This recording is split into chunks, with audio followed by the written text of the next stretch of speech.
Welcome to भाई की बढ़ाई सब्सक्राइबर, और जिन्होंने नहीं किया वो कर दो। कर दिया, चल पढ़ाओ। वाह वाह मेरे शेरों वाह, तुम में से कोई भी मेरे लिए एक गिलास पानी नहीं लेके आया।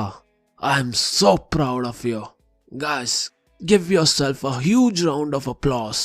तालियां बजती रहनी चाहिए, तब तक मैं खुद जाके पानी पी के आता हूं। चलो बाबा जी के प्रवचनों का एपिसोड नंबर 4 की शुरुआत करते हैं। यारो ये प्रवचन जरा ध्यान से सुनना और समझना। मैं 1 प्लेट मोमोज की शर्त लगा सकता हूं, पक्का इस वीडियो में से एक क्वेश्चन जरूर आएगा। अरे बल्कि ऐसा करो, फुल प्लेट की शर्त लगाओ, हाफ में मेरा पेट नहीं भरता। अब हम बेसिकली ऑर्गेनाइज्ड और अनऑर्गेनाइज्ड सेक्टर की बात करेंगे और उनके बीच के डिफरेंसेस को देखेंगे। तो पहले अगर हम बात करें ऑर्गेनाइज सेक्टर की, तो इनके बिजनेस गवर्नमेंट के पास रजिस्टर्ड होते हैं और इन्हें रूल्स और रेगुलेशन फॉलो करनी पड़ती है, जैसे minimum wage act, the factories act, labour laws वगैरह वगैरह।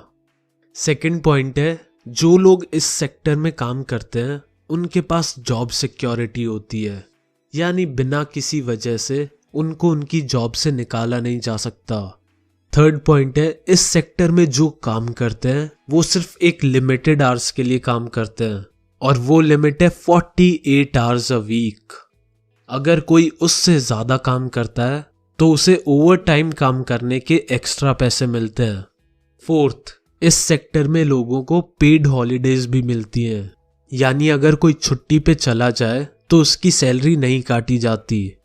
फिफ्थ, इस सेक्टर में वर्किंग कंडीशंस बहुत अच्छी होती हैं।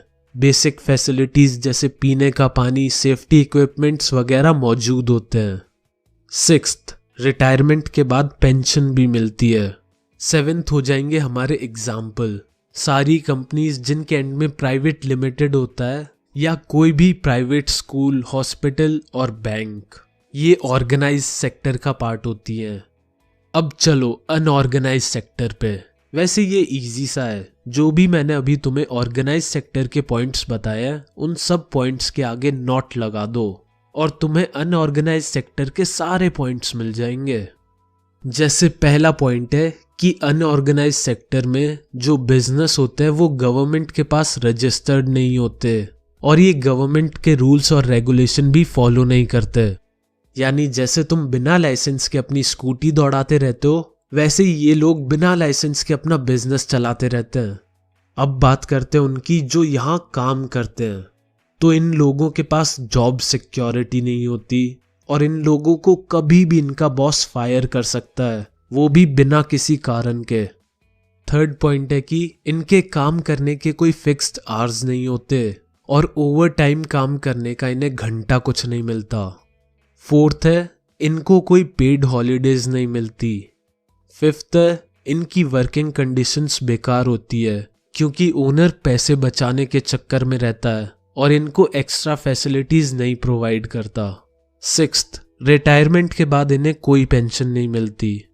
सेवेंथ, एग्जाम्पल के तौर पे तुम अपनी पड़ोस की दुकान या ढाबे देख लो और उन ढाबों पे काम करने वाले छोटू को देख लो।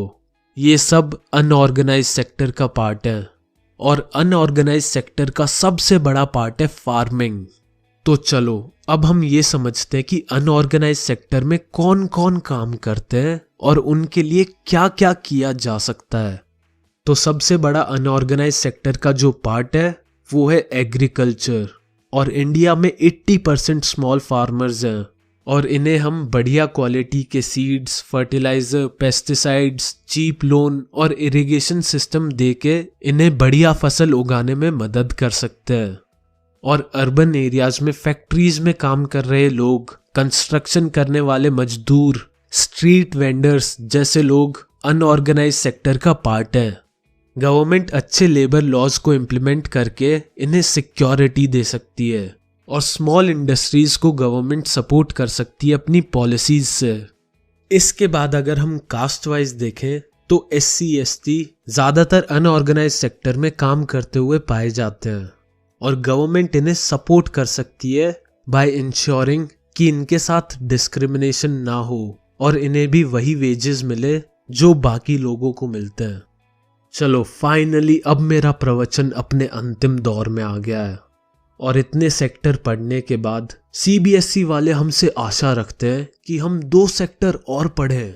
यार इतने सेक्टर तो शहरों में भी नहीं है जितने इन्होंने इस चैप्टर में घुसेड़ दिए। ये 2 सेक्टर है, पब्लिक और प्राइवेट सेक्टर। पब्लिक सेक्टर में वो चीजें या सर्विस आती हैं जो गवर्नमेंट कंट्रोल करती है। इनका इकलौता मोटिव होता है लोगों की सेवा करना। एग्जाम्पल के तौर पे इंडियन रेलवेज, पोस्ट ऑफिस और गवर्नमेंट स्कूल को देखो। प्राइवेट सेक्टर में वो कंपनियां आती हैं जो कोई एक इंडिविजुअल या एक ग्रुप कंट्रोल करता है। इनका इकलौता मोटिव होता है ज्यादा से ज्यादा प्रॉफिट कमाना, यानी लोगों की जेब से पैसा निकाल के अपनी जेब में डालना। एग्जाम्पल के तौर पे रिलायंस को देख लो, कोई प्राइवेट कंपनी जैसे फिटजी, टाटा, मैकडॉनल्ड्स वगैरह वगैरह। अब तुम में से कुछ बालक ये सोच रहे होंगे, यार ये रेलवेज, इलेक्ट्रिसिटी, रोड्स, वाटर जैसी चीजें प्रोवाइड करना पब्लिक सेक्टर में क्यों है, ये प्राइवेट सेक्टर में क्यों नहीं है? तो फर्स्ट रीजन है इन कामों में बहुत ज्यादा पैसा लगता है। जैसे कि हर घर में बिजली पहुंचाना, रेलवे ट्रैक्स और स्टेशन बनाना, इनमें ऑलमोस्ट लाखों करोड़ों का खर्चा आता है। इतने पैसे तो अंबानी के पास भी नहीं है।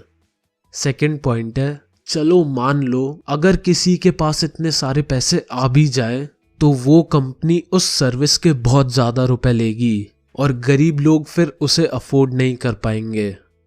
जैसे कि अभी प्राइवेट कंपनियां 1 लीटर पानी का 25 रुपए चार्ज करती हैं और हम तो नहाने में ही 40 लीटर पानी यूज करते हैं, तो उस हिसाब से तो नहाने में 1000 रुपए लग जाएंगे।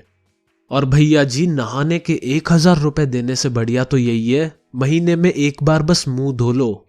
थर्ड पॉइंट है कि गवर्नमेंट फार्मर्स की सुनेगी और क्रॉप्स हाई रेट पे खरीदेगी और फिर गरीबों को वही क्रॉप्स खाने के लिए बहुत ही कम रेट पे दी जाती है, जिससे दोनों फार्मर्स और कंज्यूमर्स को फायदा होता है।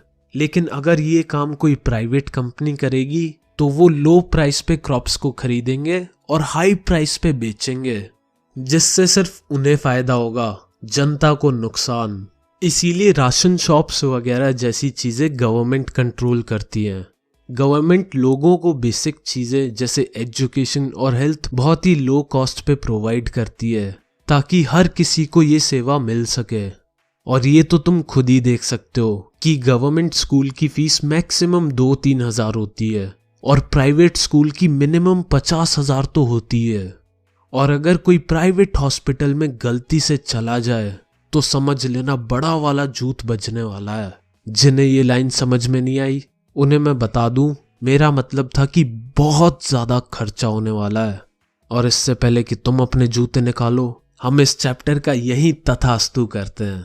और मेरे इस प्रवचन का मेन प्रवचन यानी मॉरल यही है, जब भी बाल कटवाओ एक एक्सपीरियंस्ड बार्बर से कटवाना, वरना फैशन के चक्कर में खुद की शक्ल एक मीम जैसी बन जाती है।